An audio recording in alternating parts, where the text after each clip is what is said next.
Bismillahirrahmanirrahim. Assalamualaikum warahmatullahi wabarakatuh. Waalaikumsalam warahmatullahi wabarakatuh.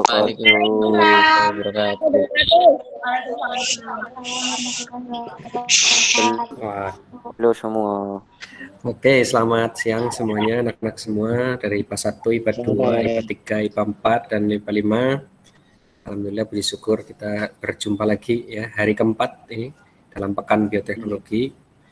Hari ini spesial performnya nanti dari 12 IPA 1. Saya nanti membahas tentang bagaimana peran bioteknologi di bidang pertanian ya.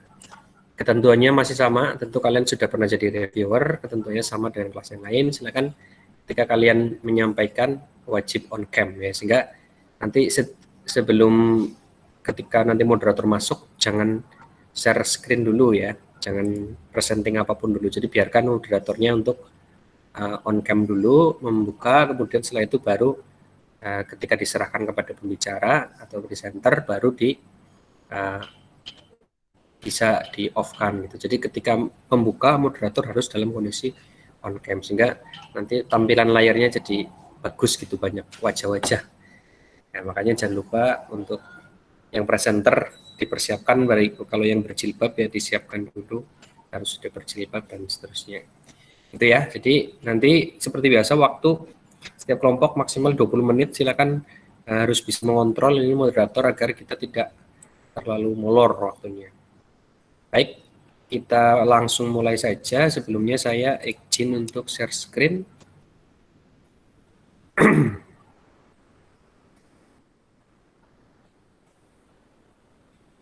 Baik, sudah nampak belum? Sudah. Sudah ya. Nah, kita mulai. Siapa kelompok yang pertama? Kita putar.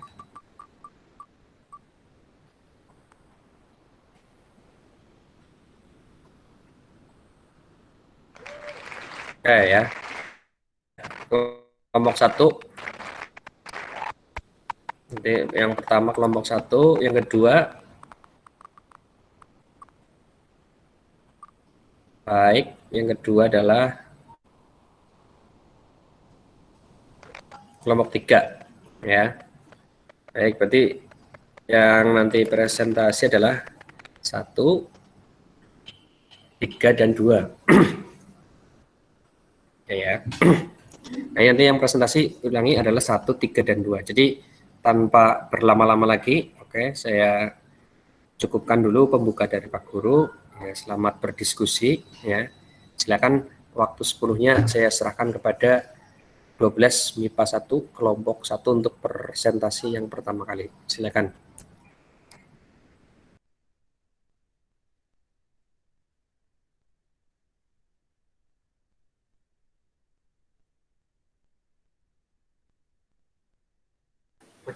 Ayo lur, gerakannya lur. Yuk siapa yang pertama gek, ganteng yuk. Cepet aja ngomong bae lah.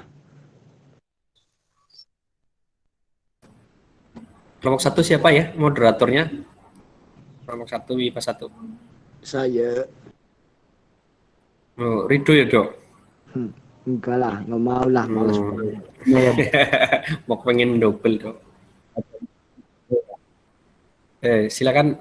Sudah ada belum ini kelompok 1? Sudah lengkap presenter dan moderatornya sudah ada? Ini sudah mulai mendung-mendung ria ya, sehingga bisa biar segera saja. Khawatirnya nanti ada tragedi seperti hari Senin ya, mati lampu total karena hujan deras sekali ya. Silakan, sudah siap kelompok 1? Kelompok 1 itu temanya kalau tidak salah adalah tanaman transgenik ya. Ya, tanaman transgenik, betul. Siapa kelompok 1? Ya, saya Pak. Oke, silakan Mas Helmi. Bismillahirrahmanirrahim. Assalamualaikum warahmatullahi wabarakatuh. Waalaikumsalam warahmatullahi wabarakatuh. Barokah. Waalaikumsalam warahmatullahi wabarakatuh. Perkenalkan di sini saya Helmi Aziz Wijaya sebagai moderator dari kelompok 1 kelas 12 IPA 1. Saya ucapkan terima kasih pada Pak Pras telah mengadakan kegiatan pada siang hari ini, dan terima kasih pada teman-teman yang sudah datang, para reviewer dari kelas sebelah ya. Terima kasih sudah bergabung di sini. Jadi pada siang hari ini kelompok kami akan mempresentasikan hasil kerja kelompok kami, yaitu dengan tema bioteknologi bidang pertanian dan perkebunan. Subtemanya tanaman transgenetik. Untuk seksi pertama kita akan melakukan presentasi selama 20 menit oleh teman saya, dan untuk yang sesi kedua kita akan membuka pertanyaan dengan sejumlah 2 pertanyaan saja. Oke. Untuk sekarang kita akan memulai presentasinya. Untuk teman-teman saya yang bertugas untuk mempresentasi, dipersilahkan.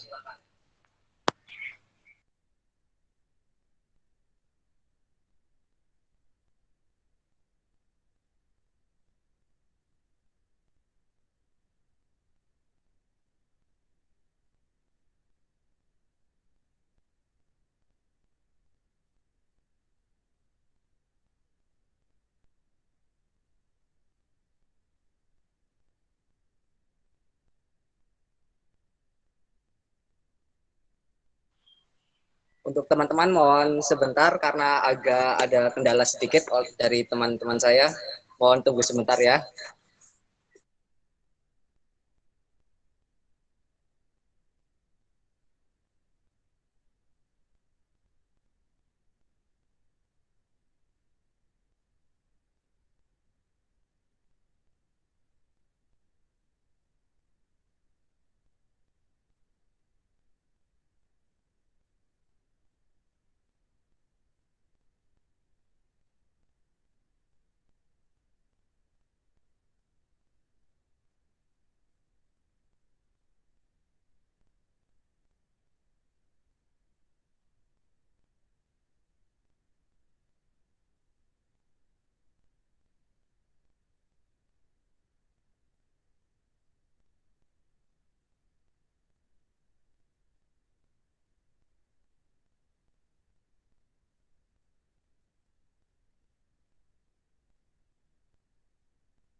Tanaman transgenetik.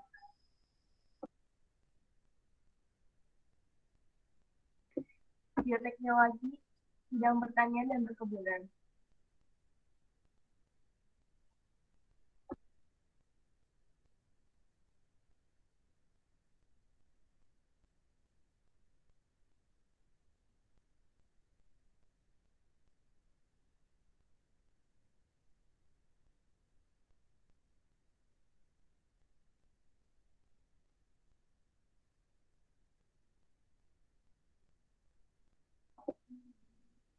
Anggota kelompok yang pertama Ananda Rita Maria, kedua Arisa Setiawati, yang ketiga Awal Selamat Negara Pangestu, yang keempat Ayu dan Fadila, kelima Helmi Aziz Wijaya, yang keenam Reni Dame, yang ketujuh Nabil Taufikul Hakim, kedelapan Nabila Nurrahmah, kesembilan Daya Diki Anggaini, kesepuluh Wahyu Rianto, dan yang ke-11 Nur Awali.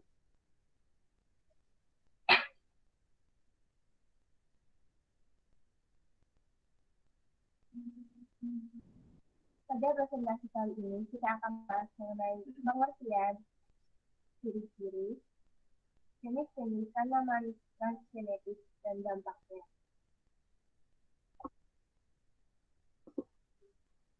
Tanaman transgenetik sendiri merupakan tanaman hasil rekayasa genetika dengan sistem penggabungan gen pada suatu rangkaian DNA.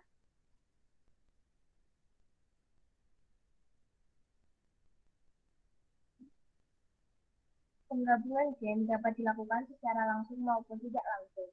Penggabungan gen secara langsung dilakukan dengan menggunakan alat penembak gen atau praktik bombardement atau elektroportasi atau dengan kebutuhan listrik.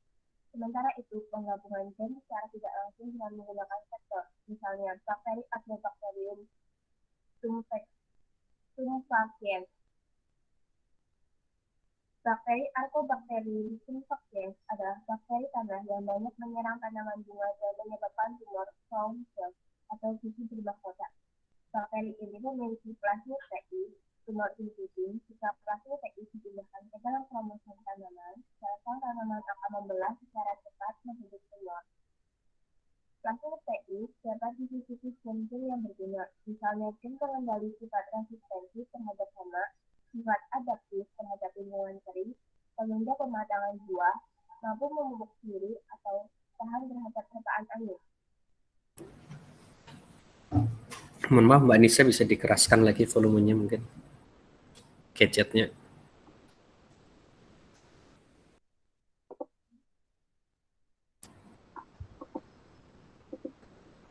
Yuk, lebih keras yuk, lebih keras yuk.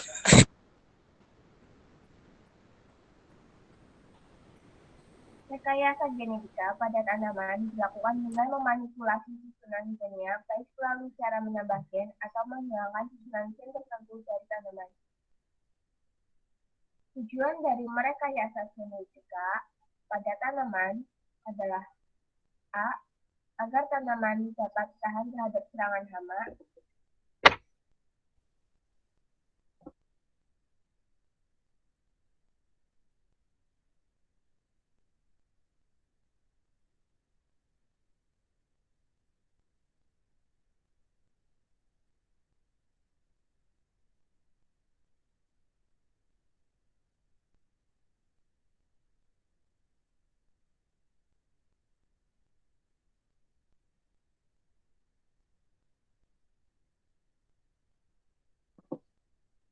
Oke, saya lanjutkan.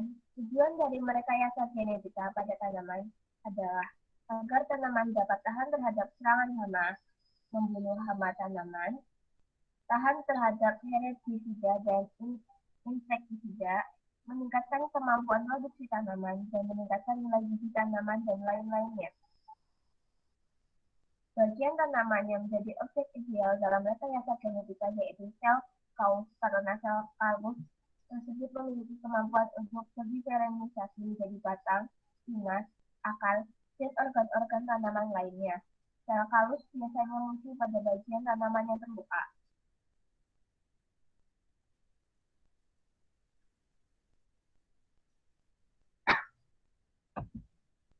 Tahapan pembuatan tanaman transgenetik adalah sebagai berikut.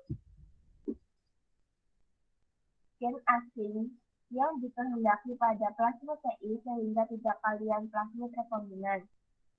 Yang kedua, plasmid rekombinan dimasukkan kembali ke dalam bakteri Agrobacterium tumefaciens. Yang ketiga, bakteri tersebut kemudian diinfeksikan pada sel tanaman yang dikehendaki sehingga terbentuk jaringan tumor.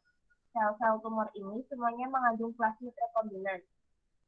Yang keempat, sel-sel tumor kemudian diputus untuk menghasilkan tanaman yang memiliki sifat baru.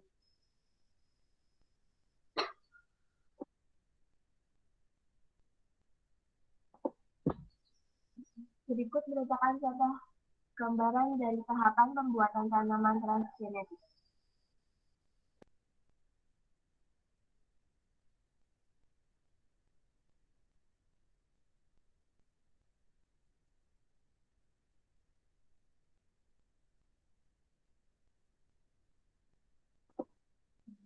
Berikut merupakan contoh dari yang pertama, tumbuhan tahan hama.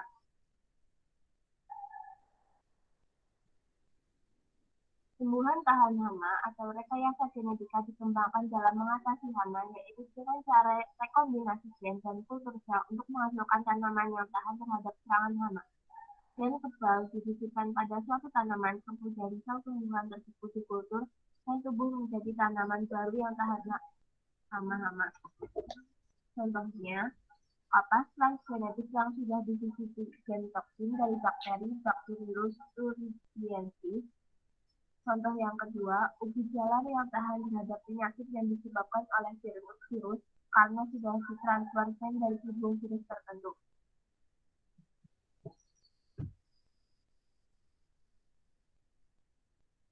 Yang kedua adalah tumbuhan memupuk sendiri.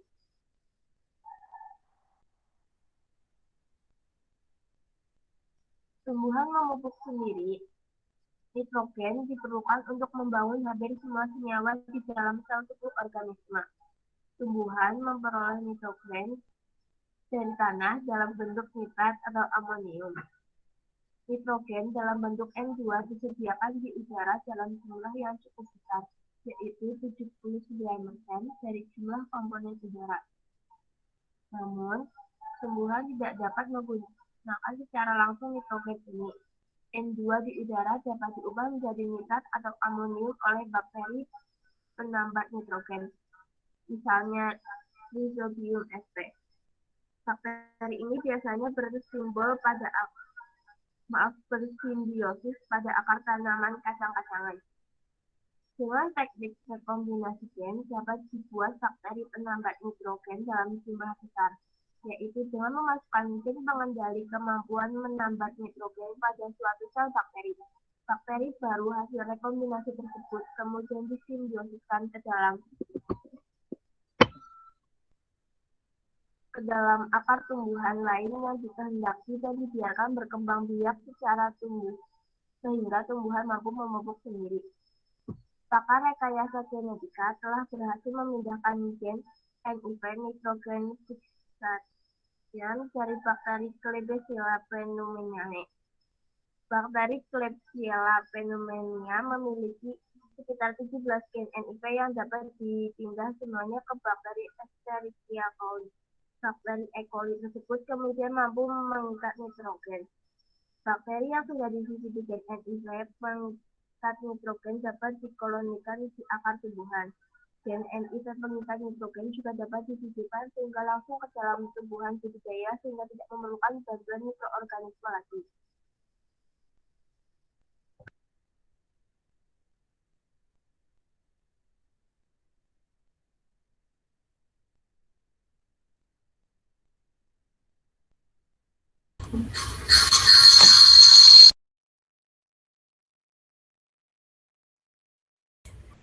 Oke, selanjutnya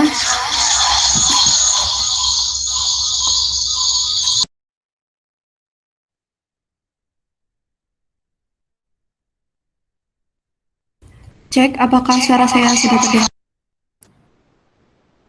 Kedengaran tapi memantul, mungkin perangkatnya satu ada yang nyala.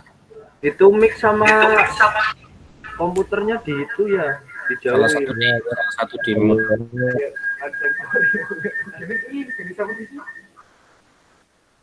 Angkatnya ram ya. Gak apa-apa Pak, ada jiwa mistisnya.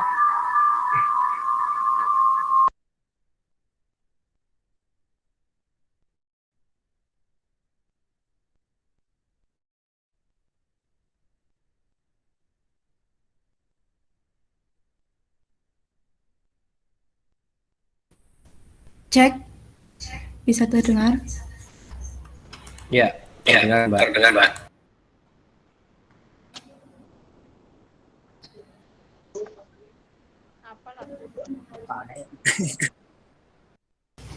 Ya maaf Pak, tadi ada terkendala teknis. Ya kita lanjutkan ya untuk tumbuhan yang mengandung gizi tambahan. Next.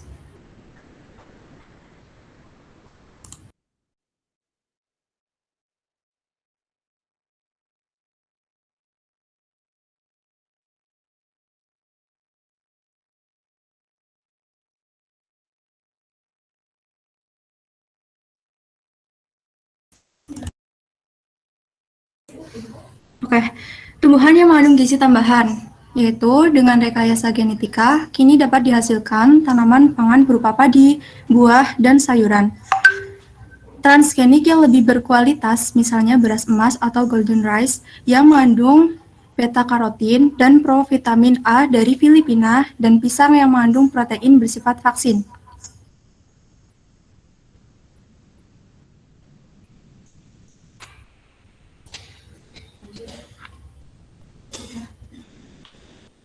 Beras emas atau golden rice merupakan beras yang berwarna kuning sampai jingga. Warna kuning disebabkan kandungan beta-karotin. Beta-karotin tersebut merupakan provitamin A yang akan diubah dalam tubuh menjadi vitamin A.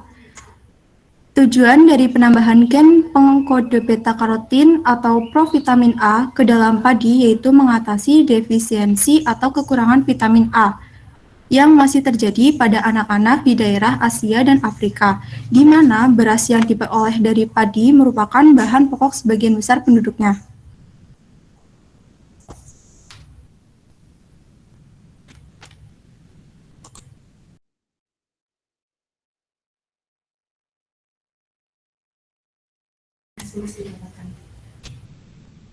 Beras emas didapatkan dengan mengambil gen pengode provitamin A atau beta-karotin yang berasal dari gen pada tanaman wortel, jagung, atau yang lainnya, kemudian menyisipkan gen tersebut ke dalam tanaman padi.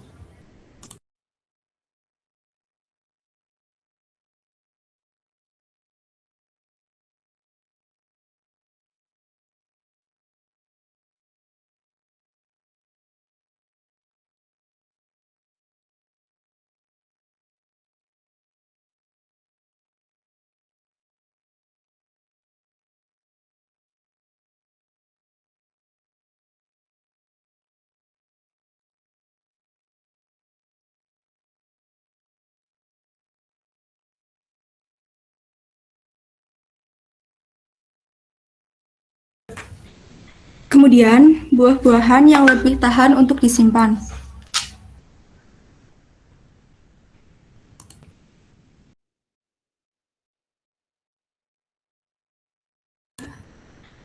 Buah-buahan yang lebih tahan untuk disimpan, yaitu rekayasa genetika dan transfer gen antisense digunakan untuk menghambat enzim poligalakturonase atau enzim yang mengkatalis proses perusakan dinding sel, sehingga proses pelunakan buah dapat diperlambat. Contohnya yaitu yang pertama, adanya melon yang ditransfer dengan gen baru dari bakteriofag T3 yang berfungsi untuk mengurangi pembentukan hormon etilen atau hormon yang berperan dalam pematangan buah.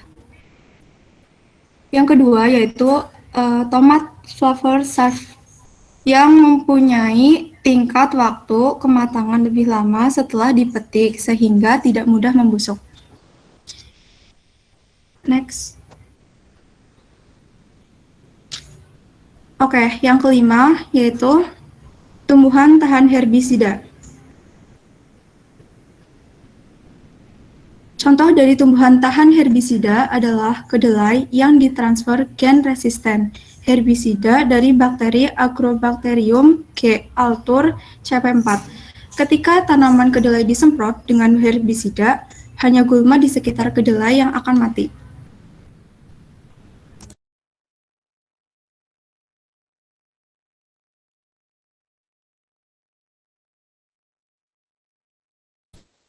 Yang keenam yaitu tumbuhan yang tahan terhadap perubahan cuaca. Contoh dari tumbuhan yang tahan terhadap perubahan cuaca adalah tembakau yang mendapat transfer gen untuk mengatur pertahanan pada cuaca dingin dari tanaman Arabidopsis thaliana atau Cyanobacterium anacitis nidulans.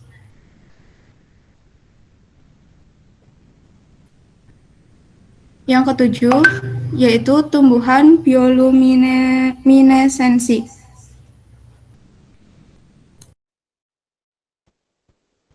Bioluminesensi adalah emisi cahaya yang ditransfer oleh makhluk hidup karena adanya reaksi kimia tertentu. Contohnya, tanaman tembakau yang disisipi gen kunang-kunang mampu melepas energi cahaya, sehingga tampak bersinar.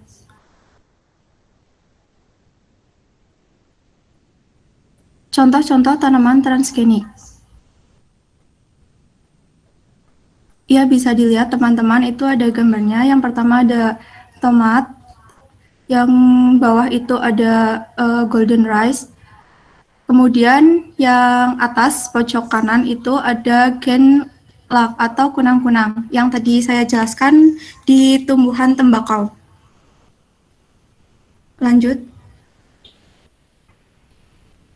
Kemudian, keunggulan dari tanaman transgenik. Pada umumnya adalah tanaman terhadap serangan hama. Maaf, saya ulangi. Jadi kalau keunggulan dari tanaman transgenik itu lebih terhadap lebih tahan terhadap hama yang menyerang. Kemudian, rekayasa genetika seperti pembuatan tanaman transgenik dilakukan untuk kesejahteraan manusia. Akan tetapi, muncul dampak yang tidak diinginkan, yaitu dampak negatif dan positif. Biasanya dampak yang tidak diinginkan otomatis dampak negatif lah ya. Kemudian, dampak positif tanaman transgenik. Yang pertama, dapat menghasilkan produk lebih dari sumber yang lebih sedikit. Misalnya pada tanaman padi atau tumbuhan yang lainnya yang biasanya itu kisaran berapa persen, itu bisa lebih dari 2 kali lipat dari itu. Jadi itu sangat menguntungkan sekali ya. Yang kedua, rekayasa tanaman dapat hidup dalam kondisi lingkungan ekstrim, akan memperluas daerah pertanian, mengurangi bahaya kelaparan. Yang ketiga, makanan dapat menjadi lezat dan menyehatkan. Kemudian, ada dampak positif berarti ada dampak negatif juga kan. Nah, dampak negatifnya, dengan terjadinya transfer genetik di dalam tubuh organisme transgenik, akan muncul bahan kimia baru yang berpotensi menimbulkan pengaruh toksisitas pada bahan pangan.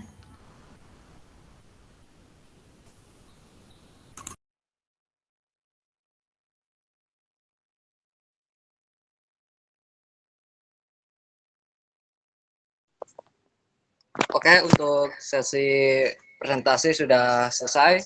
Terima kasih untuk teman-teman saya yang sudah presentasi. Untuk sekarang kami akan membuka 2 pertanyaan. Silakan para reviewer yang ingin bertanya.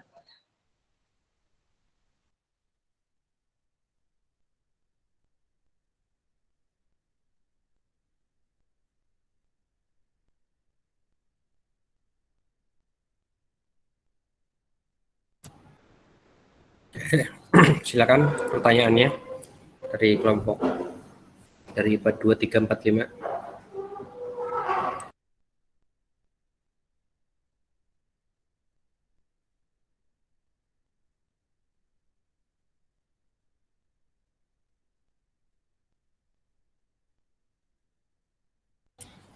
Untuk Mbak Zalfa silakan di stop dulu ya presentingnya ya, agar nanti yang bertanya bisa on cam.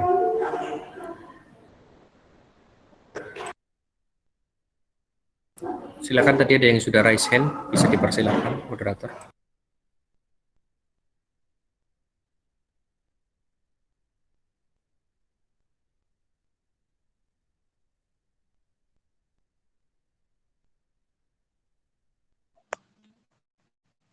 Apakah ada teman-teman yang ingin bertanya? Kami membuka 2 pertanyaan. Silakan untuk kelas-kelas lain untuk bertanya.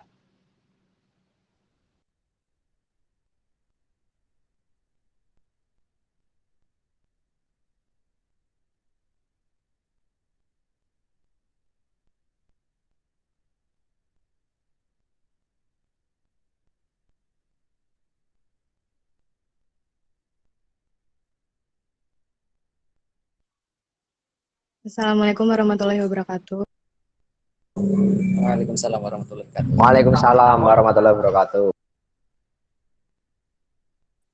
Perkenalkan, nama saya Mia Agustina dari kelompok 3, kelas 12 MIPA 4. Di sini saya akan bertanya, medium paling efektif apa yang digunakan tanaman transgenik? Dan jelaskan alasannya. Terima kasih.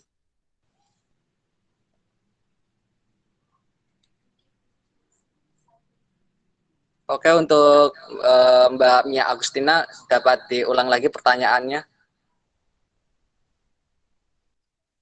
Medium paling efektif apa untuk penanaman tanaman transgenik? Dan jelaskan alasannya. Oke, terima kasih untuk Mbak Mia Agustina telah bertanya. Oke, sekarang kita buka untuk pertanyaan yang terakhir.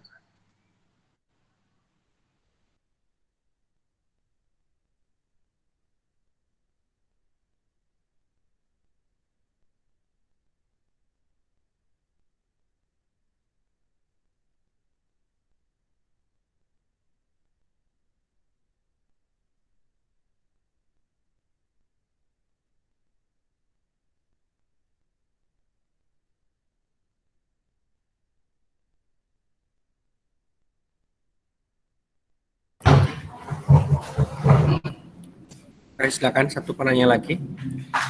Itu ada yang lewat chat.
Sudah bisa dijawab untuk kelompok 1 pertanyaannya?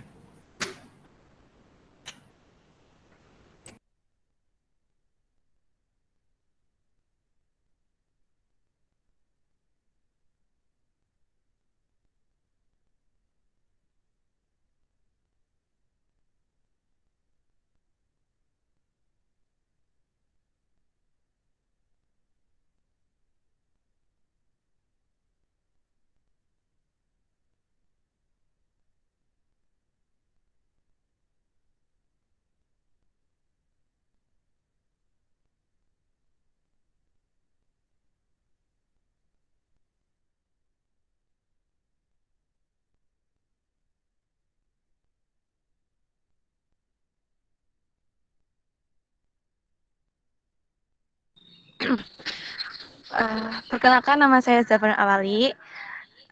Saya akan menjawab pertanyaan dari Mia Agustina. On cam, Mbak Yaitu Sal. pertanyaannya, medium paling efektif untuk tanaman transgenik. Tanaman transgenik sendiri itu adalah tanaman hasil rekayasa genetika dengan sistem penggabungan gen pada suatu rangkaian DNA. Jadi, medium yang paling efektif itu dengan menggunakan penggabungan gen sendiri itu uh, penggabungan gen sendiri secara langsung dilakukan dengan menggunakan alat penembak gen, yaitu atau elektroporasi. Jadi medium yang paling efektif digunakan itu dengan penggabungan gen dengan cara dengan menggunakan alat penembak gen seperti itu.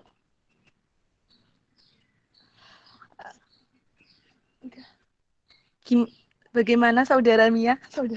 Bagaimana Mbak Mia? Iya sudah, terima kasih. Wajib.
Oke, silakan untuk pertanyaan yang ada di chat itu bisa dijawab salah satu boleh. Nah, tadi sudah dibatasi 2 pertanyaan dari moderator.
Oke, selagi kami sedang mencari jawaban dari pertanyaannya Mas Afril, mungkin ada teman-teman yang ingin juga menjelaskan atau menjawab juga pertanyaan dari Mas Afril.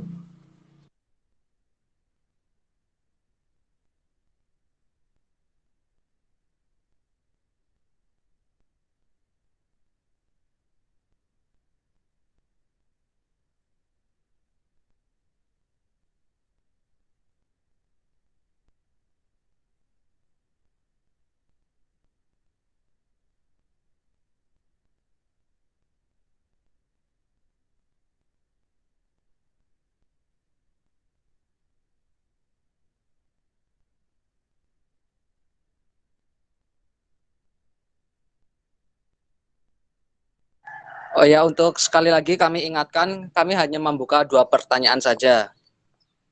Saya ingatkan lagi untuk kelompok kami membuka 2 pertanyaan saja. Terima kasih.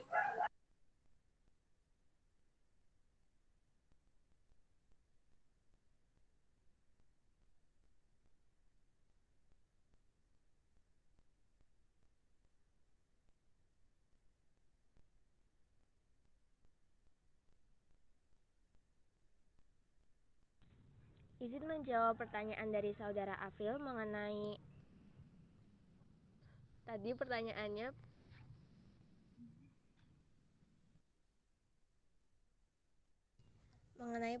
bagaimana cara memberantas varietas baru yang merugikan. Menurut kelompok kami, dapat dilakukan dengan pengendalian hama, yang pada dasarnya dapat dijadikan 8 golongan dengan cara seperti pengendalian dengan peraturan perundang-undangan karantina, pengendalian secara teknik budidaya atau penanaman varietas atau kultur resisten atau penggiliran tanaman. Yang ketiga, pengendalian secara mekanis atau mematikan secara mekanis, menangkap dengan perangkat, alat pengumpul, alat penghisap, dan menghancurkan dengan alat. Kemudian dapat dilakukan dengan cara pengendalian secara fisik, yaitu dari faktor suhu tinggi, suhu rendah, kelembapan, perangkat lampu atau mengatur cahaya. Kemudian menggunakan cara pengendalian biologis seperti parasit, predator, dan dapat dilakukan juga dengan cara pengendalian secara kimia menggunakan zat pemikat atau zat penolak. Terus dapat digunakan juga dengan pengendalian secara genetis atau penyebaran serangga mandul, dan yang terakhir dapat digunakan dengan cara pemakaian eradikasi atau sinar gamma. Terima kasih.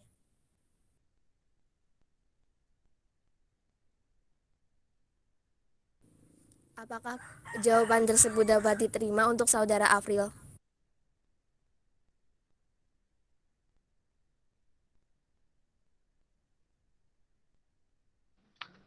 Oke.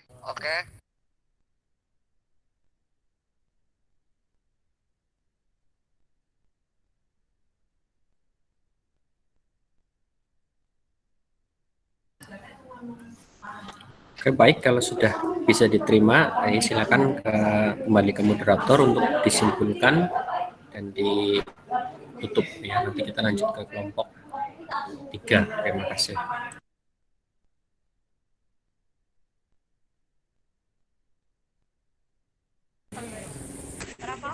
Oke, dari kelompok kami sudah menjawab 2 pertanyaan, dan semua pertanyaan maksud kami kurang lebihnya mohon maaf atas kekurangannya. Bila ada kelebihan, terima kasih. Sekian dari kelompok kami. Bila ada perkataan atau perbuatan yang kurang berkenan, mohon maaf lahir batin. Wassalamualaikum warahmatullahi wabarakatuh. Waalaikumsalam warahmatullahi wabarakatuh. Oke, baik ya. Terima kasih kepada kelompok 1 yang sudah memaparkan tentang tanaman transgenik ya. Jadi kalau kita lihat asal katanya transgenik, artinya gen yang ditransferkan ya. Jadi gen-gen yang menjadi target yang memiliki sifat unggul kemudian dimasukkan ke dalam plasmid bakteri. Kenapa harus plasmid? Karena bakteri itu punya ciri khas, yaitu memiliki 2 macam materi genetik yang berbeda ya. Ada materi genetik yang mengatur tubuhnya, juga ada satu materi genetik yang disebut dengan plasmid atau DNA yang melingkar. Nah, dari situ kemudian nanti disisipkan gennya yang akan ditarget. Nah, kemudian gen tersebut nanti tentu akan bersamaan dengan perkembangbiakan dari bakteri akan ikut bertambah banyak. Kemudian setelah sesuai dengan tujuan, kemudian akan disisipkan ke dalam sel-sel dari tumbuhan yang menjadi target dengan cara tadi ditembak atau gene gun ya. Gitu. Oke, jadi kita lanjutkan lagi untuk presentasinya ya. Jangan perlu mengingatkan lagi, jangan lupa setiap yang sedang berbicara ya, silakan untuk menyalakan ya, untuk menyalakan on kamera sehingga nanti bisa terlihat. Oke, silakan berikutnya untuk kelompok 3 ya. Untuk kelompok 3 moderatornya siapa ya? Kelompok 3.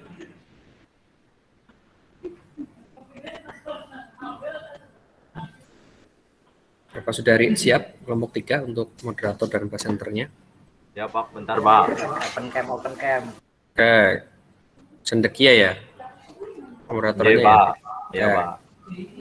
Baik, silakan kalau sudah siap berarti saya serahkan kepada kelompok 3 yang akan dimoderatori oleh Mas Cendekia. Silakan.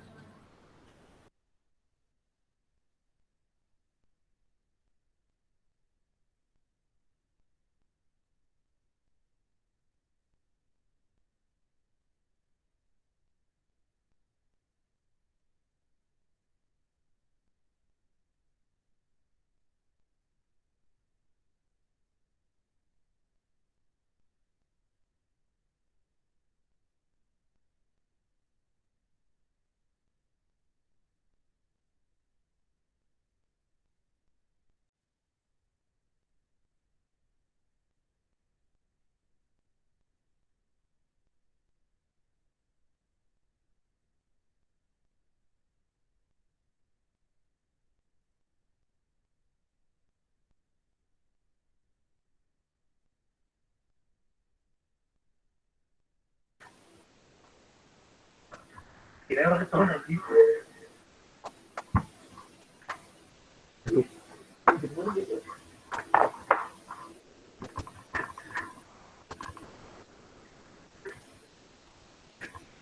assalamualaikum warahmatullahi wabarakatuh. Waalaikumsalam warahmatullahi wabarakatuh. Waalaikumsalam warahmatullahi wabarakatuh. Ya, yang saya hormati peserta kelas IPA 1, IPA 2, IPA 3, IPA 4, IPA 5 yang saya sayangi. Dan tidak lupa Bapak Prasetyo pribadi sebagai guru biologi.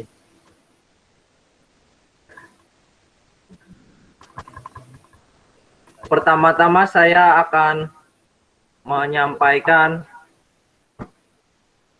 presentasi kelompok 3 dengan judul kultur jaringan.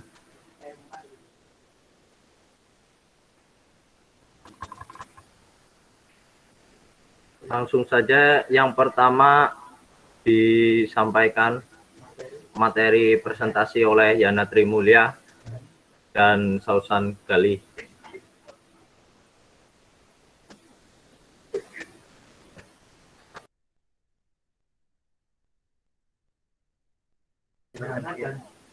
Yana dan Sausan Gali, dipersilakan.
Assalamualaikum warahmatullahi wabarakatuh.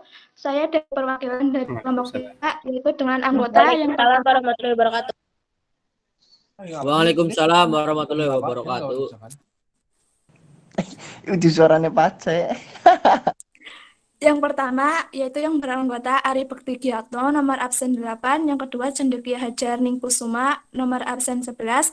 Yang ketiga, Edo Dwi Kuncoro, nomor absen 12. Yang keempat, Fatunul Mubarokah, absen 13. Yang kelima, Fernanda Lutfi Ramdhani, nomor absen 14.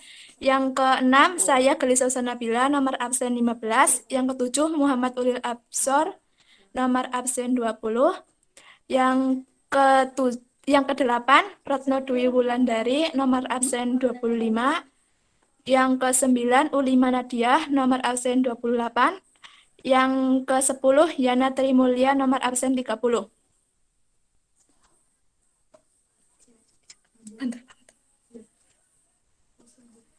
Di sini saya akan menjelaskan tentang kultur jaringan.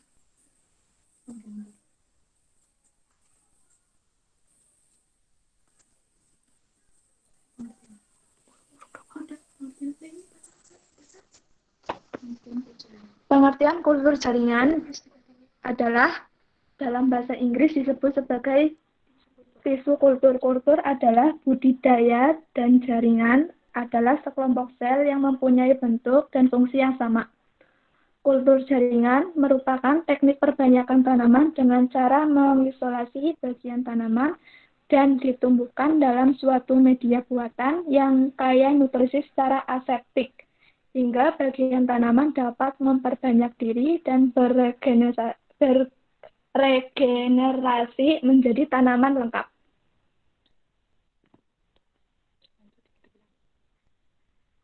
Lanjut, teknik kultur jaringan dengan jenis yang pertama yaitu meristem kultur menggunakan eksplan jaringan muda atau meristem. Yang kedua, teknik jenis polen atau antarkultur menggunakan eksplan serbuk sari atau benang sari. Yang ketiga, protoplas kultur menggunakan teknik eksplant protoplasma. Dan yang selanjutnya, kloroplas kultur menggunakan teknik kloroplas. Yang terakhir yaitu somatic cross menggunakan eksplant penilangan dua macam protoplas menjadi satu.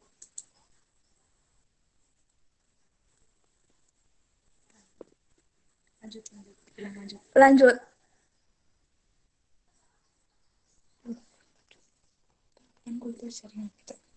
Tahapan kultur jaringan.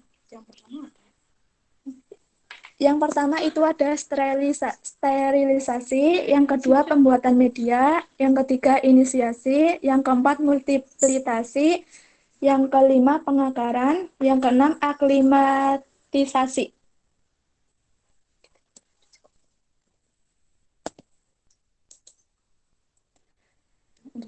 Untuk yang pertama yaitu sterilisasi. Sterilisasi adalah segala kegiatan dalam kultur jaringan harus dilakukan di tempat yang steril, yaitu di laminar flow dan menggunakan alat-alat yang juga steril. Sterilisasi juga dilakukan terhadap peralatan, yaitu menggunakan etanol yang disemprotkan secara merata pada peralatan yang digunakan. Teknisi yang melakukan kultur jaringan juga harus steril. Lanjut.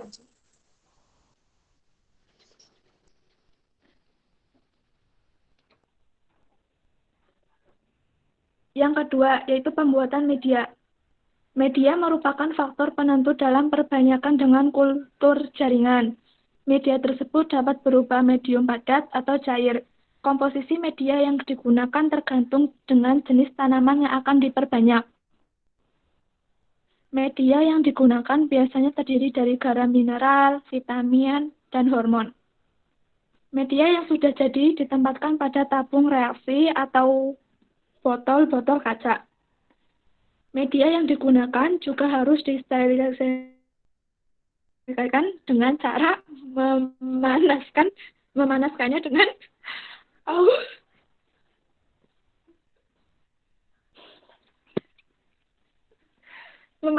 dengan autoklaf. Lanjut.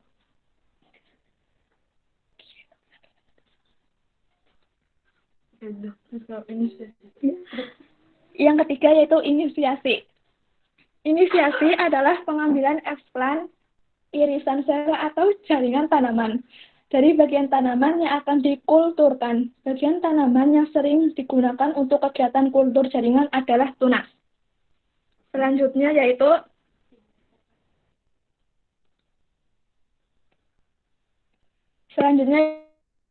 multiplikasi. Multiplikasi adalah kegiatan memperbanyak calon tanaman dengan menanam eksplant pada media. Kegiatan ini dilakukan di laminar flow untuk menghindari adanya kontaminasi yang menyebabkan gagalnya pertumbuhan eksplant. Tabung reaksi yang telah ditanam eksplant diletakkan pada rak-rak dan ditempatkan di tempat yang steril dengan suhu kamar.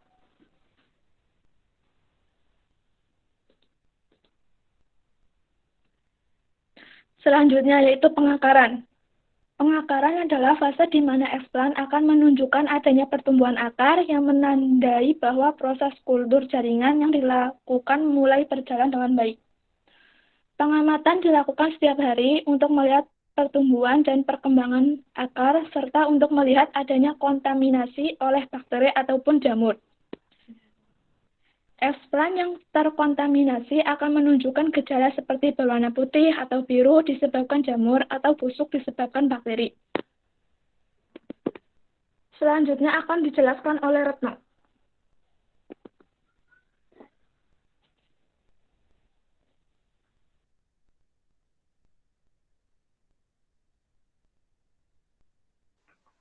Baik, saya akan melanjutkan materi yang telah disampaikan kepada teman saya, yaitu yang bernama Gali Salsa Nabila, yaitu pada bagian yang ke-6, atau disebut dengan aklimatisasi. Aklimatisasi adalah kegiatan pemindahan eksplant keluar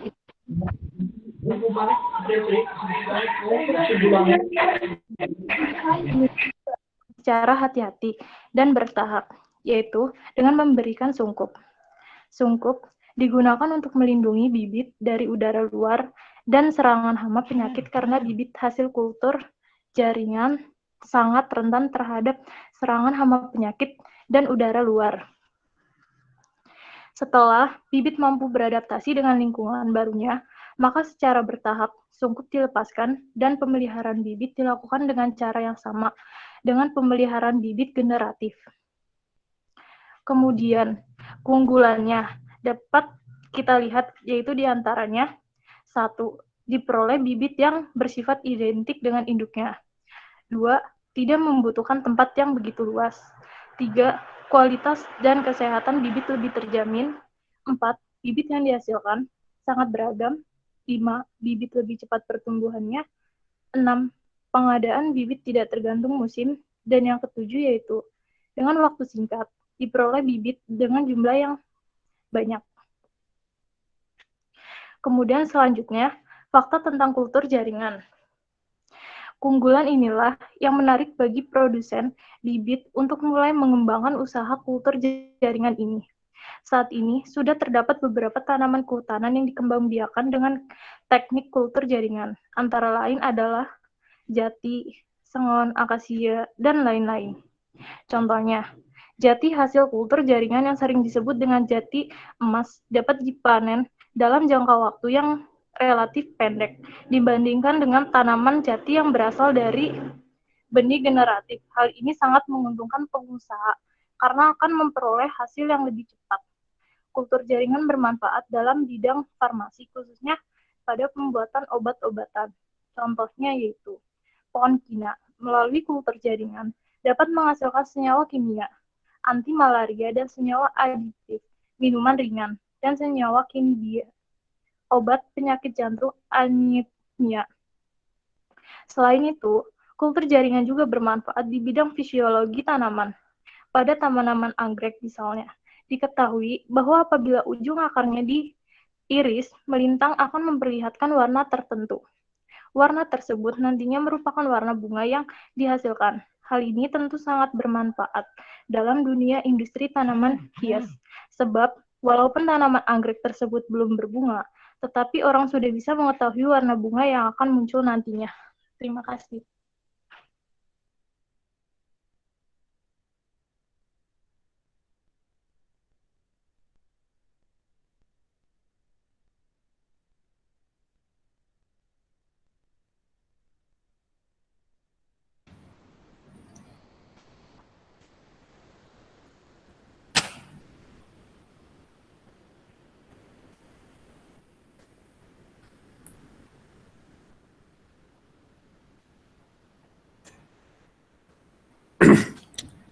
Baik, silakan Mas Hendekya untuk berhenti presenting dulu ya, biar nanti yang tanya bisa nampak wajahnya. Yang tanya silakan nanti on cam ya.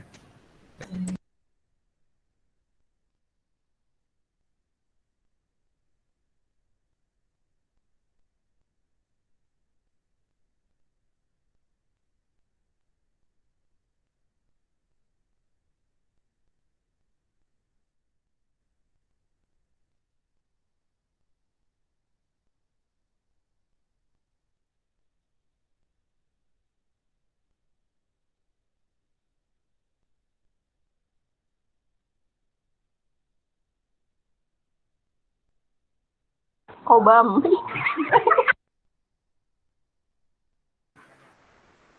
Ya, dari kelompok kami kita membuka 2 pertanyaan saja. Silakan yang mau bertanya dari kelas IPA 1 sampai IPA 5. Terima kasih. Cepat-cepatan ya.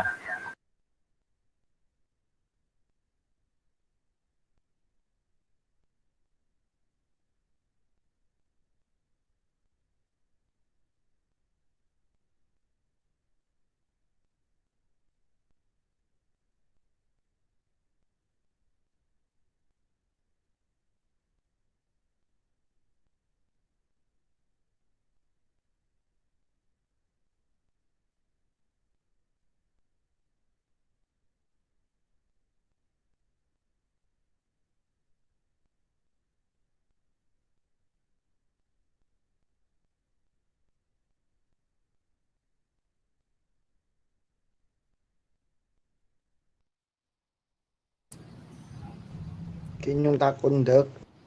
Ini sudah ada yang raise hand dari tadi, silakan untuk moderatornya dipersilakan siapa yang akan dipersilakan.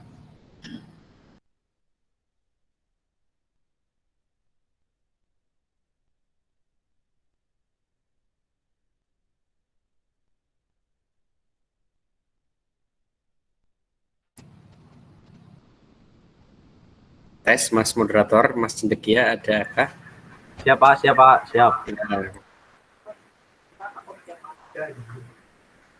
Apa mau ngedidang?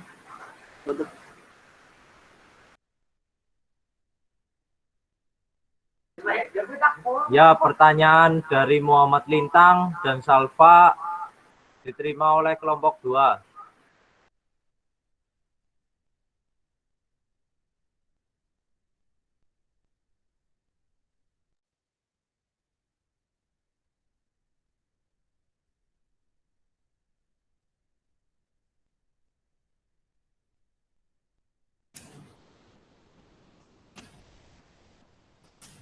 Oke, silakan mau Mbak Selva dulu, Pak Mas Lintang dulu. Sudah dipersilakan oleh moderator.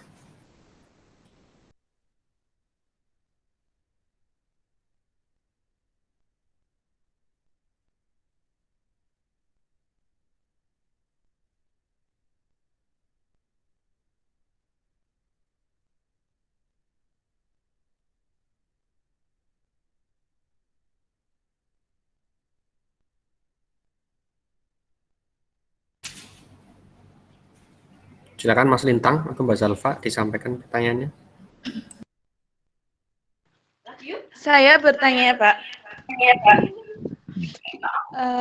Kenapa? Gimana sih pertanyaannya ya? Bentar. Mengapa tanaman aglonema menggunakan teknik kultur jaringan?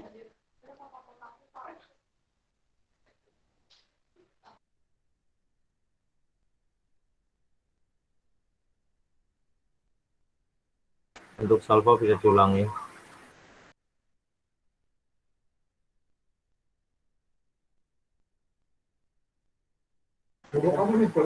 Untuk Mbak Salva bisa diulangi.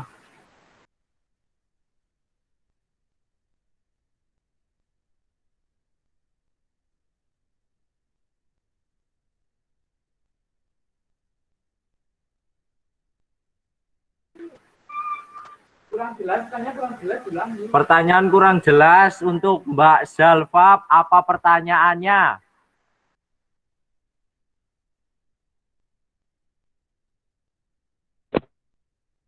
Pendek lah. Itu di kolom komentar sebenarnya sudah ada ya. Mbak Salva tadi tanya tentang aglonema, kenapa tanaman aglonema menggunakan teknik kultur jaringan.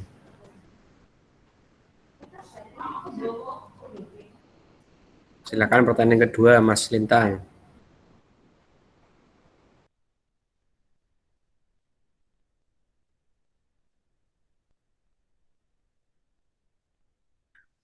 Ya, Assalamualaikum.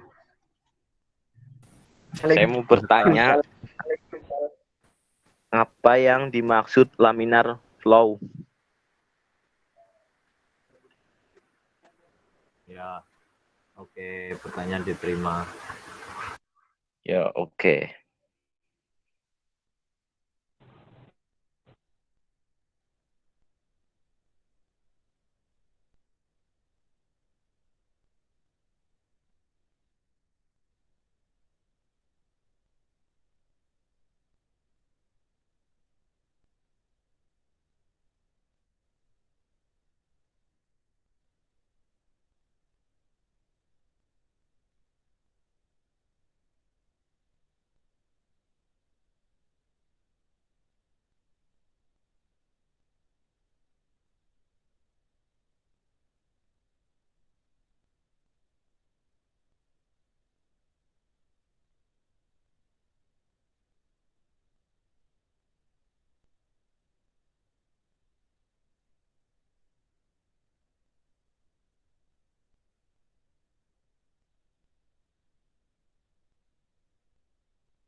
Ya, di sini saya akan menjawab pertanyaan dari Muhammad Lintang.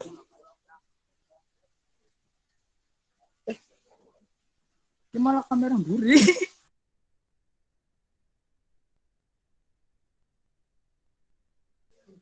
Laminar air flow sendiri merupakan suatu tempat atau meja kerja yang steril untuk melakukan kegiatan mulai dari persiapan bahan tanam, inokulasi atau penanaman dan pemindahan tanaman dari suatu tempat ke tempat lain dalam satu kultur. Ya, baik, bisa diterima.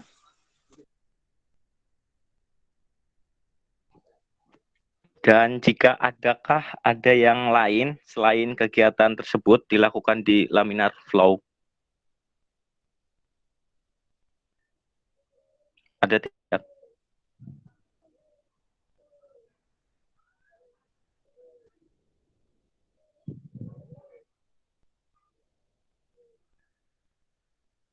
Halo.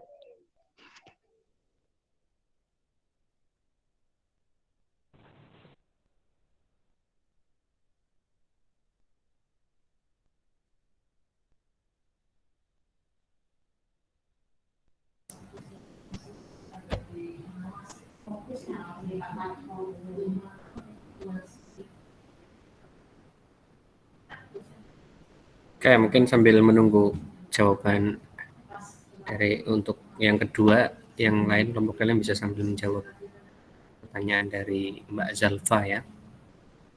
Yang sebagian nanti memikirkan jawaban yang lanjutan dari Mas Lintang, yang sebagian sambil menjawab pertanyaan Mbak Zalfa. Jadi kita bisa cepat dapat jawabannya.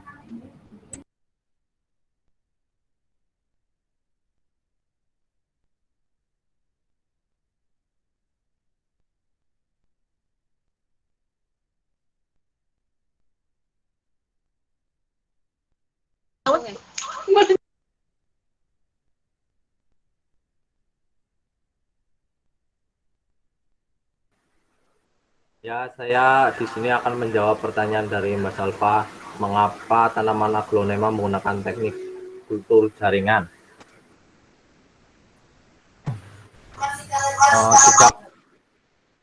Sejak lama aglonema telah dicoba diperbanyak lewat kultur jaringan, namun baru kali ini menunjukkan hasil, yaitu More4 Nusantara yang berhasil melalui media metode organogenesis menggunakan batang bermata tunas.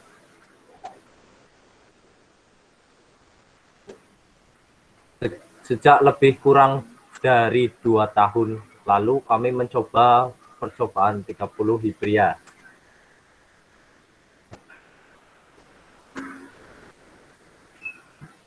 Dari percobaan tersebut dapat disimpulkan siklusnya lebih panjang. Teknik tisu kultur pada tanaman berjuluk ratu daun ini merupakan dengan prosedur kultur jaringan, yaitu tanaman hias lain. Namun aglonema punya siklus kultur yang lebih lama. Kalau caladium dan alocasia hanya butuh waktu 4 minggu saja sampai eksplan tumbuh dan siap dipotong kembali. Tetapi kalau aglonema butuh waktu sampai 5-6 minggu. Ya, tahap ini bisa disebut juga sebagai subkultur melalui stek mikro.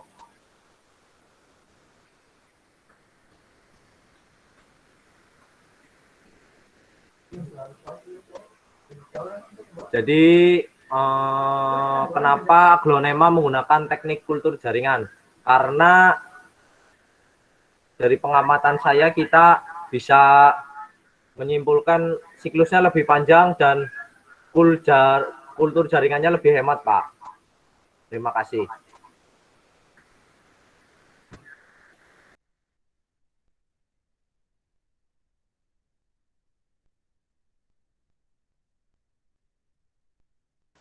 Dari Mbak Salva bisa diterima? Bisa, Pak. Bisa.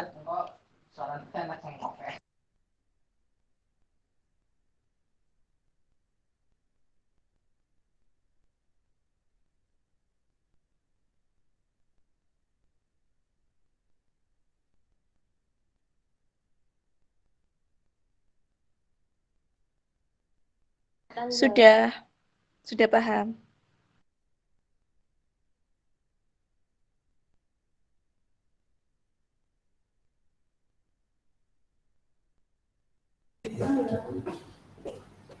Baik, kalau sudah 2 pertanyaan sudah dijawab, sudah diterima, silakan kepada Mas Cendekia ya untuk menyimpulkan dan mengakhiri untuk sesi presentasi kelompok ke-3 ini.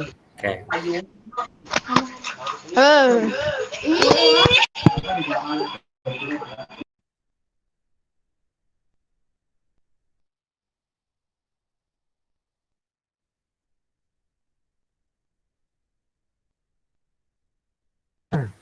Ya, ini kesimpulan dari kelompok kita, yaitu kultur jaringan merupakan suatu teknik membiasakan sel atau jaringan ke dalam media kultur, sehingga tumbuh membelah dan menghasilkan tumbuhan baru dengan cepat dan memiliki sifat yang sama dengan induknya.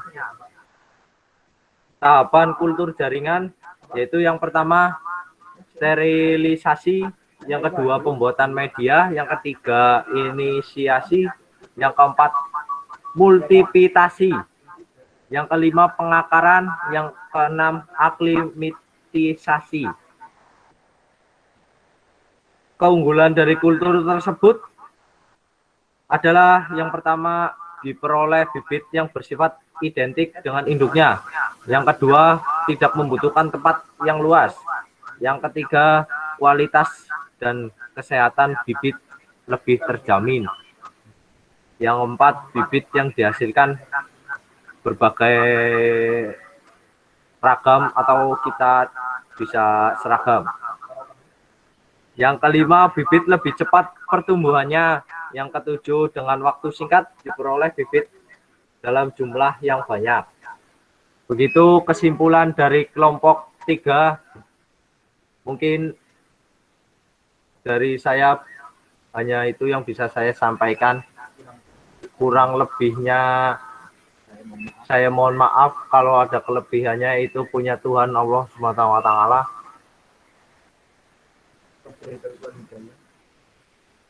Ya, saya akhiri.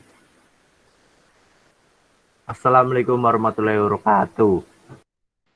Waalaikumsalam warahmatullahi wabarakatuh. Waalaikumsalam warahmatullahi wabarakatuh. Baik, terima kasih banyak ya untuk kelompok 3. Dipaparkan tentang teknik-teknik dalam kultur jaringan ya. Yang tadi saya tangkap intinya bahwa kultur jaringan ada suatu metode in vitro. In vitro itu artinya harus di dalam laboratorium ya.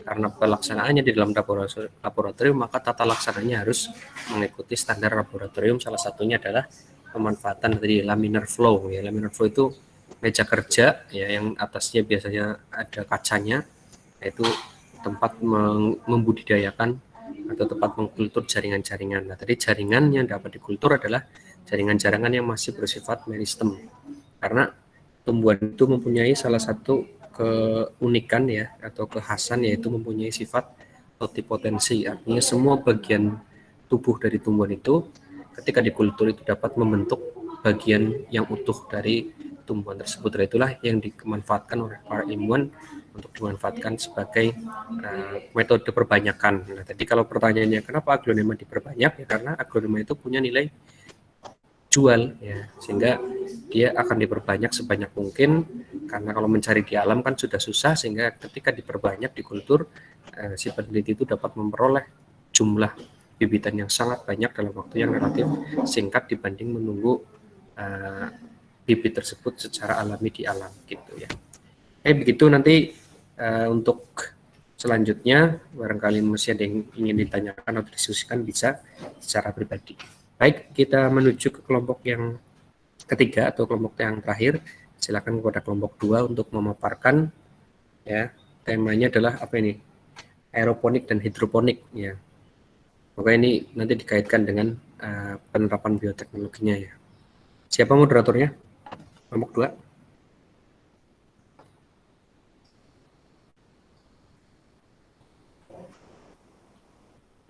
Halo, kelompok 2 sudah ready? Saya Pak. Oh, Irawan. Mas Irawan, silakan. Waktu dan tempat saya persilakan, jangan lupa on kamera ya.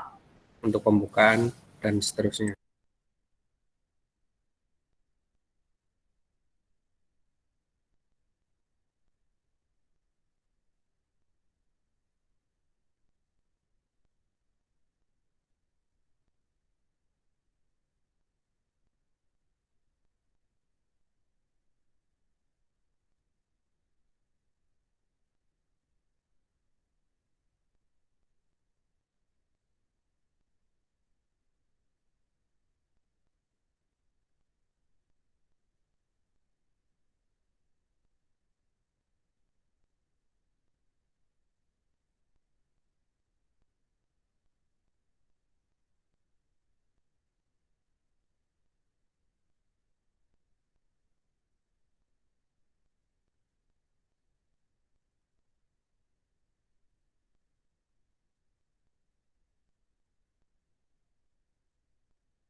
Mungkin Mas Irwan bisa dibuka dulu sambil menunggu temannya untuk presentasi.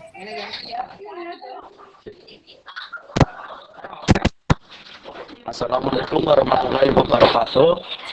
Waalaikumsalam warahmatullahi wabarakatuh. Waalaikumsalam. Puji syukur kehadirat Allah Subhanahu wa taala yang telah memberikan rahmat serta hidayahnya sehingga kita bisa berkumpul di siang menuju sore hari ini untuk mengadakan seminar biologi. Yang terhormat Bapak Prasetyo Anggun Pribadi selaku pembimbing Mapel Biologi kelas 12 dan teman-teman yang saya banggakan. Di sini kita akan mempresentasikan hasil diskusi kami yang bertema hidroponik dan aeroponik. Sebelum itu, perkenalkan saya sebagai moderator dari kelompok 2 dan perkenalkan teman-teman saya sebagai presenter yaitu Anindita Hasna dan Ica. Anissa Setiawati. Anissa Sofia.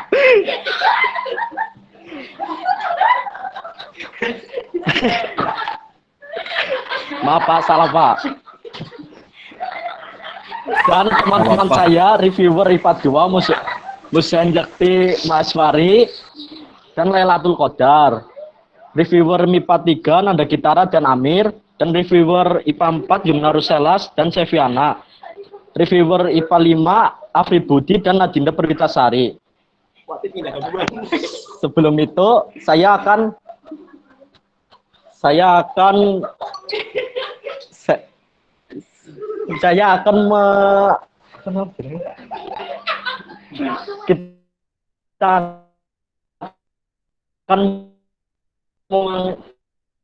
kita akan mempersilahkan kepada presenter kita yaitu Anindita.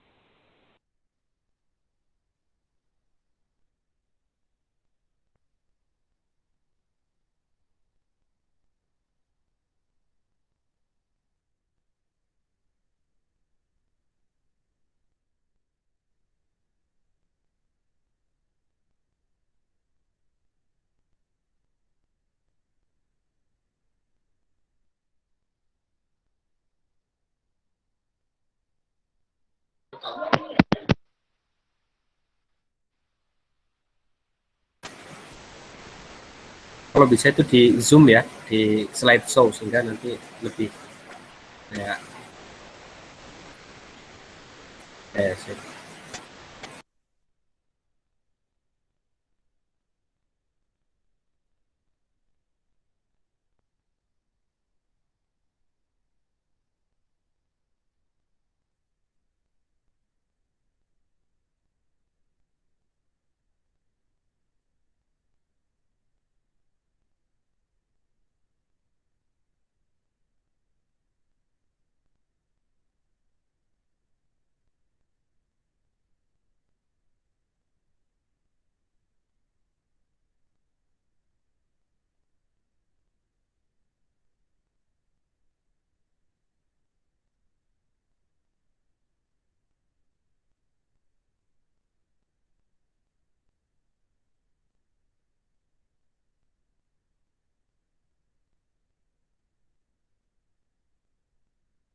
Kepada Ica, dipersilahkan.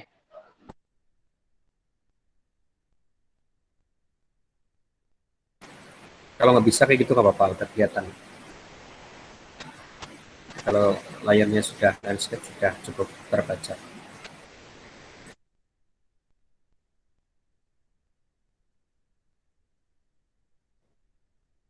Baik, saya akan memulai presentasinya.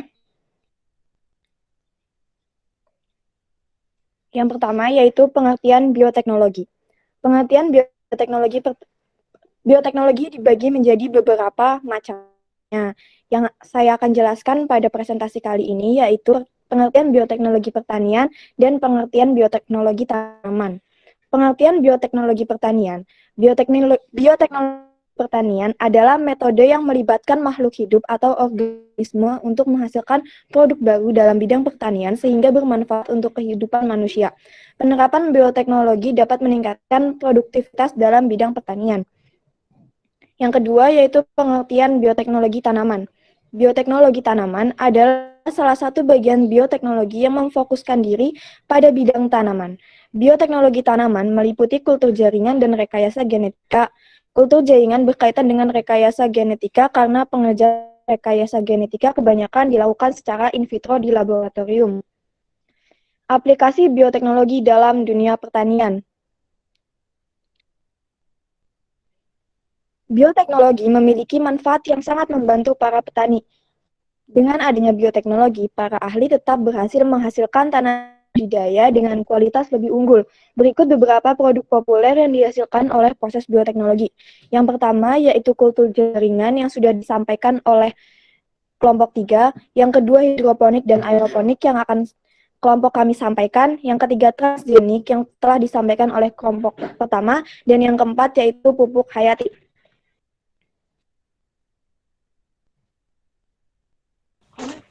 Pengertian hidroponik. Hidroponik berasal dari bahasa Yunani yang memiliki dua kata yaitu hidro yang berarti air dan ponos yang memiliki makna daya atau kerja. Jadi dapat kita pahami bahwa hidroponik berarti bercocok tanam dengan memanfaatkan air. Seiring perkembangan zaman, jika semula hidroponik hanya diartikan sebagai sistem budidaya tanaman yang mengandalkan air, saat ini hidroponik berkembang menjadi soilless culture yang berarti bercocok tanam tanpa tanah. Pengertian aeroponik.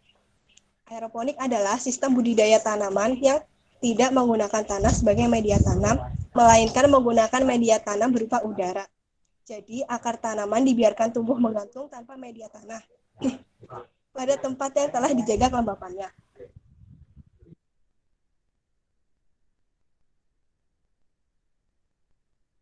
Selanjutnya yaitu 5 cara bercocok tanam hidroponik. Yang pertama, sistem sumbu atau wick.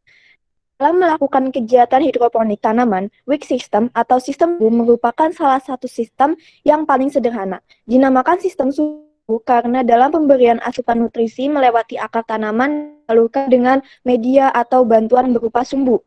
Dalam sistem sumbu, media tanam hidroponik yang digunakan antara lain adalah kerikil, arang sekam, rock wool, sabut kelapa, dan media penopang lain yang bukan berasal dari tanah. Yang kedua yaitu sistem irigasi atau vertigasi. Drip system atau sistem irigasi atau vertigasi juga termasuk salah satu cara bercocok tanam hidroponik yang paling sering dipakai oleh para petani dunia. Sistem irigasi lebih terkenal untuk menanam sayur seperti cabai, terong, timun, Jepang, paprika, dan tomat. Sedangkan untuk buah yang paling umum ditanam dengan sistem irigasi adalah buah melon dan stroberi. Teknik irigasi dianggap lebih hemat biaya. Hal ini bisa terlihat pada kegiatan pemupukan yang dapat dikurangi oleh penyiraman. Selain itu, sistem irigasi meningkatkan efisiensi pemakaian unsur hara karena pemberian pupuk hanya sedikit tetapi kontinu. Yang ketiga yaitu pasang surut atau IBB dan flow. Teknik pasang surut merupakan cara bercocok tanam hidroponik yang menganut sistem kerja dengan membanjiri wadah penampungan berisikan tanaman dengan air yang mengandung unsur hara atau nutrisi selama periode tertentu. Kemudian, air nutrisi yang dialirkan tersebut akan kembali ke tempat penampungan air nutrisi dan proses akan berlangsung terus-menerus secara berulang. Pada sistem pasang surut diperlakukan pompa air yang sudah diatur dengan timer. Pompa air ini dibenamkan pada wadah penuh isi untuk melakukan proses pembanjiran dan penyurutan dengan waktu yang telah diatur. Yang keempat yaitu sistem NFT, Nutrient Film Technique. Sistem NFT pertama kali dikembangkan oleh Dr. A.J. Cooper di Glasshouse Crops Research Institute, Inggris. Cara bercocok tanam hidroponik dengan teknik ini adalah dengan menempatkan akar tanaman pada aliran nutrisi yang dangkal, sehingga tidak terendam sepenuhnya. Dengan begitu, maka tanaman akan memperoleh nutrisi berupa nutrisi dan oksigen secara optimal. Posisi tanaman yang tumbuh pada lapisan aliran nutrisi yang dangkal membuat sebagian akar akan terendam dan memperoleh nutrisi, dan sebagian lainnya berada di atas memperoleh oksigen. Yang terakhir yaitu sistem rakit apung atau water culture. Water culture system merupakan cara bercocok tanam hidroponik modern yang dikembangkan oleh Mas Santi pada tahun 1976 di Italia dan Jensen pada tahun 1980 di Arizona. Hidroponik rakit apung merupakan pengembangan dari sistem berhidroponik yang dapat digunakan untuk kepentingan komersial dengan skala besar ataupun skala rumah tangga. Penanaman sayur dengan sistem rakit apung diletakkan di atas gabus atau styrofoam yang sudah dibolongi dan diletakkan di larutan nutrisi. Selanjutnya yaitu tahapan merakit sistem aeroponik. Yang pertama, proses menyemai benih. Benih atau tanaman tidak bisa langsung ditanam secara aeroponik, tapi harus disemai dulu pada rock wall. Caranya, buatlah lubang pada rock wall, lalu setiap lubang ditanami satu benih. Simpan pada ruangan gelap agar lebih cepat tumbuh. Setelah benih tumbuh dengan jumlah daun minimal 2 helai, pindahkan pada lubang-lubang di styrofoam dengan posisi akar menggantung. 2. Membuat instalasi pengangkatan dengan pipa PVC. Meskipun biaya pembuatan sistem aeroponik cukup mahal, untuk mengurangi biaya ini, Anda bisa merakit sendiri instalasi aeroponik dengan menggunakan pipa PVC. Yang ketiga, menanam pada media styrofoam.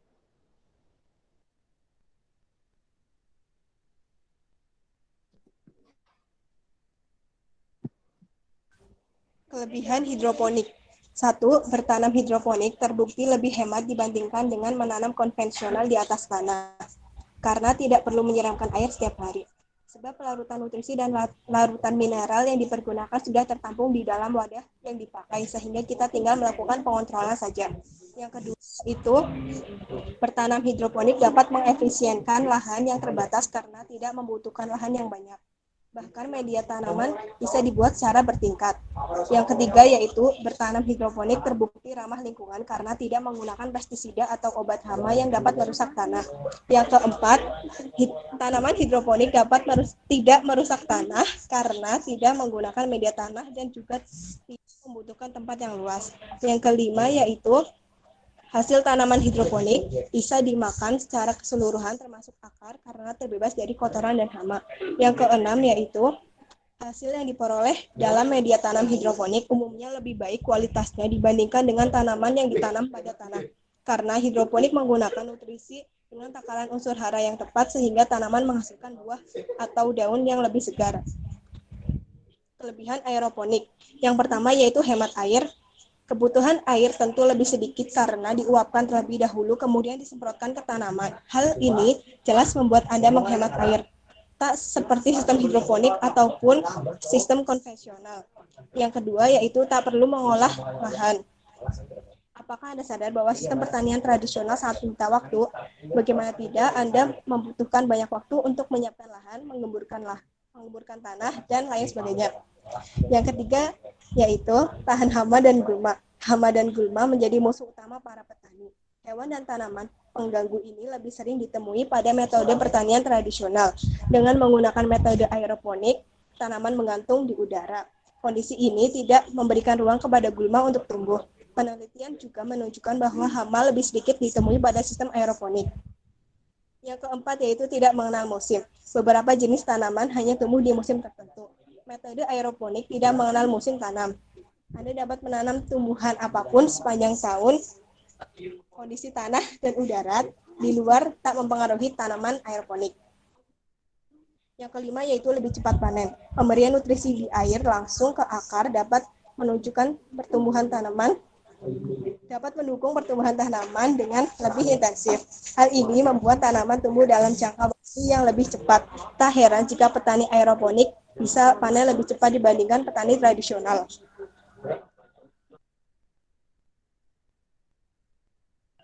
Selanjutnya yaitu kekurangan hidroponik. Kekurangan dalam hidroponik yaitu membutuhkan modal yang cukup besar. Pembuatan media tanam sistem hidroponik cukup sulit dan membutuhkan pengamalan serta perangkat yang digunakan masih belum populer di kalangan masyarakat Indonesia. Membutuhkan ketelitian ekstra dalam pengaturan suhu, pH, dan zat nutrisi yang diberikan untuk tanaman hidroponik. Peralatan yang digunakan dalam metode hidroponik mungkin lebih rumit dibandingkan dengan yang digunakan pada metode konvensional. Menanam dan merawat tanaman, kadar air dan nutrisi harus dijaga dengan baik karena bila kekurangan nutrisi, tanaman tidak dapat tumbuh dengan baik. Selanjutnya, kekurangan aeroponik. Yang pertama, biaya cukup mahal. Metode ini sangat berbeda dengan cara tradisional. Anda membutuhkan peralatan seperti pompa, sprinkle, dan lain sebagainya. Yang kedua yaitu sulit mendapatkan komponen. Komponen untuk membangun sistem pertanian aeroponik selain berharga mahal juga sulit didapatkan, terutama di wilayah pedesaan atau daerah yang jauh dari kota besar. Hal ini tentu saja menyulitkan masyarakat yang ingin mengembangkan sistem pertanian baru. Yang terakhir yang bergantung pada listrik. Harga beli peralatan cukup mahal. Hal ini diperparah dengan ketergantungan peralatan terhadap listrik. Penyemprotan uap air dan nutrisi tak bisa dilakukan tanpa adanya listrik. Bayangkan jika listrik padam, tanaman pun bisa ikut mati. Hal ini jelas merugikan para petani yang ingin memulai mengembangkan sistem pertanian aeroponik.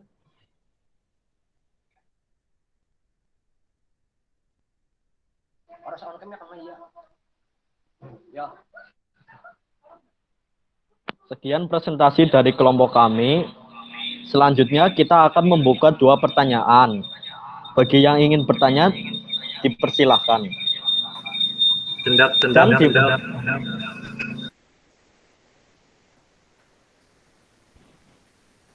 Ngomong.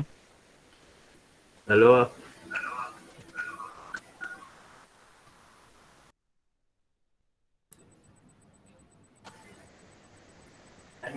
Halo, assalamualaikum warahmatullahi wabarakatuh. Waalaikumsalam. Waalaikumsalam warahmatullahi wabarakatuh. Saya perwakilan dari kelompok 3 ingin bertanya kepada kelompok 2. Saya sendiri menggunakan sistem hidroponik di rumah. Nah, saya sudah mencoba sistem hidroponik di rumah ya. Nah, percobaan pertama saya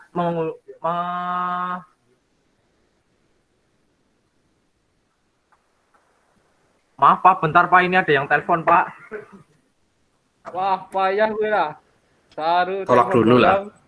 Iya Pak, enggak Amir ini Pak, pada kelompok sebelahnya. Selesaikan dulu tanyanya.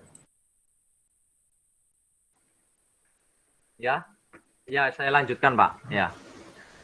Jadi kan saya sudah menanam tanaman hidroponik ya Pak. Sawi. Nah, penanaman pertama sawinya saya udah mencoba. Nah, di situ daunnya itu tidak tebel atau besar loh. Nah, saya panen. Nah, setelah itu saya mencoba lagi di situ apakah bisa akar itu nanti tumbuh sawi lagi. Nah, saya tunggu ya sekitar 1 bulan lebih, bisa tumbuh lebih tebal dari sebelumnya. Nah, itu kenapa bisa seperti itu ya Pak? Mungkin di situ ada faktor lain dari air atau cahaya atau unsur-unsur air lainnya. Terima kasih Pak. Ya, dari kelompok 2.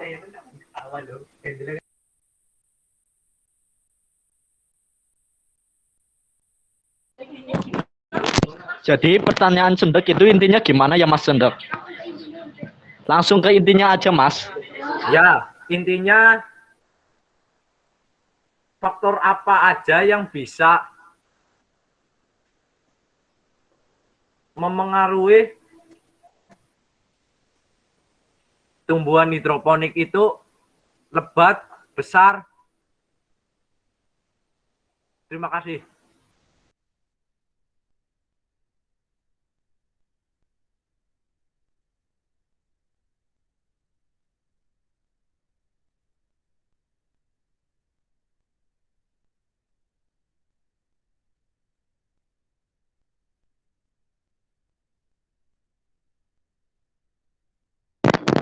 Ya, untuk yang lainnya bisa bertanya kembali.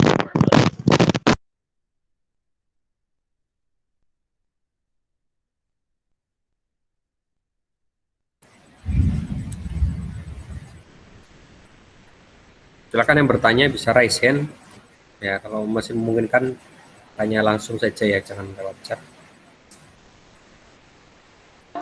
Ya, silakan untuk Mas Rido untuk bertanya.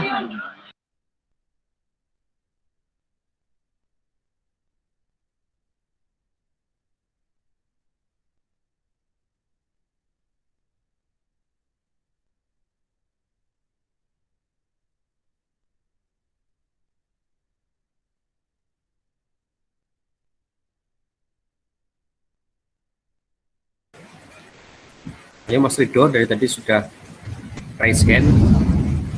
Wah, live meeting.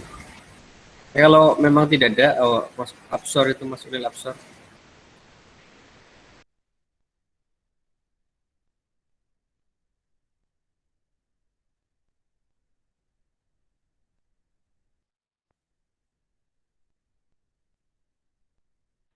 Baik, penanya selanjutnya akan menjawab pertanyaan dari Mas Cetia.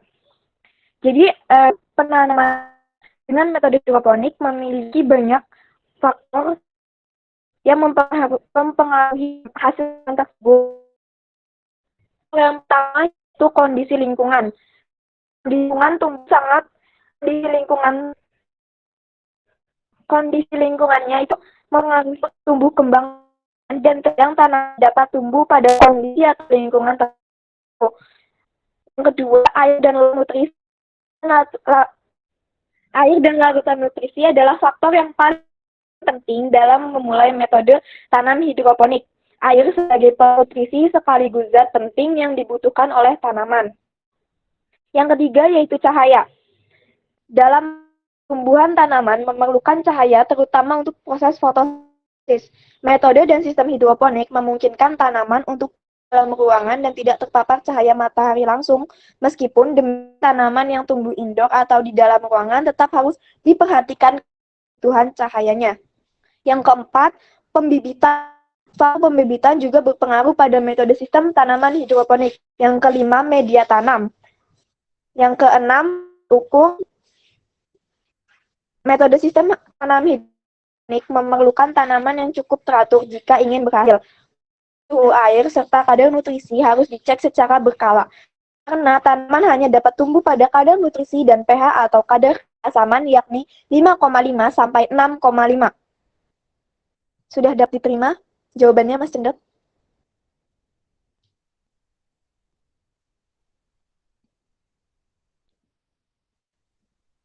Gimana, Mas Cendek?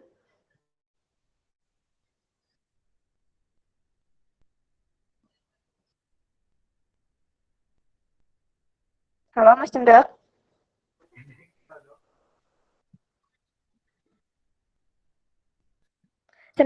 Ya, Hajar Mingkusuma, apakah bisa diterima jawaban dari saya? Oh ya, gimana? Ya, ya bisa saya terima Pak ya. Pak jangan senyum-senyum Pak, buat aku senyum-senyum aja. Saya tahu Anda tanya tapi tidak memperhatikan jawabannya. Memperhatikan kok Pak, ini cuma lagi ada makanan aja Pak. Oh. Ya, sekalian itu lapar sih Pak. Oke. Mas Rido jadi tanya nggak Mas Rido? Kalau menghilang ini. Yang mau bertanya bisa angkat tangan lalu cam ya. Atau suaranya langsung dinyalakan. Kami akan memprioritaskan pertanyaan yang melalui suara. Ya, silakan satu lagi. Saya. Oke. Ya, silakan Mas Ridho.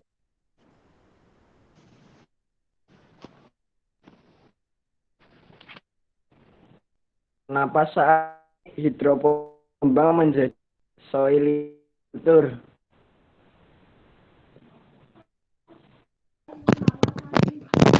Ya, untuk Mas Rito itu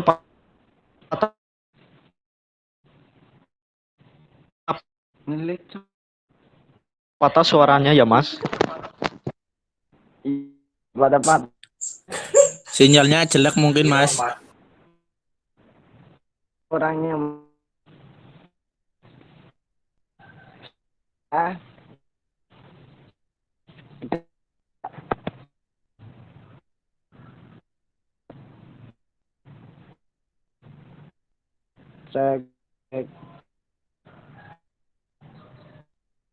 Diulangi Mas Ridho. Ya, nama saya Aldi 12. Saya ingin bertanya, kenapa hidroponik menjadi soiler?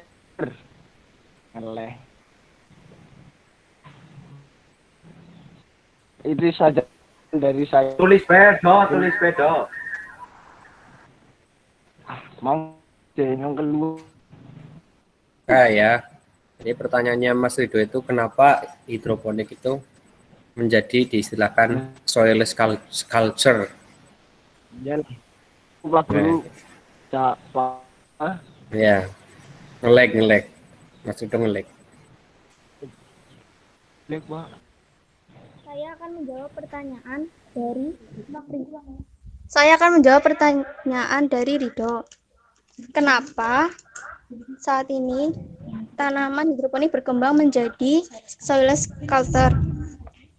Hidroponik juga dikenal sebagai soilless culture atau budidaya tanaman tanpa menggunakan media tanah. Jadi hidroponik berarti budidaya tanaman yang memanfaatkan air dan tanpa menggunakan tanah sebagai media tanam atau soilless.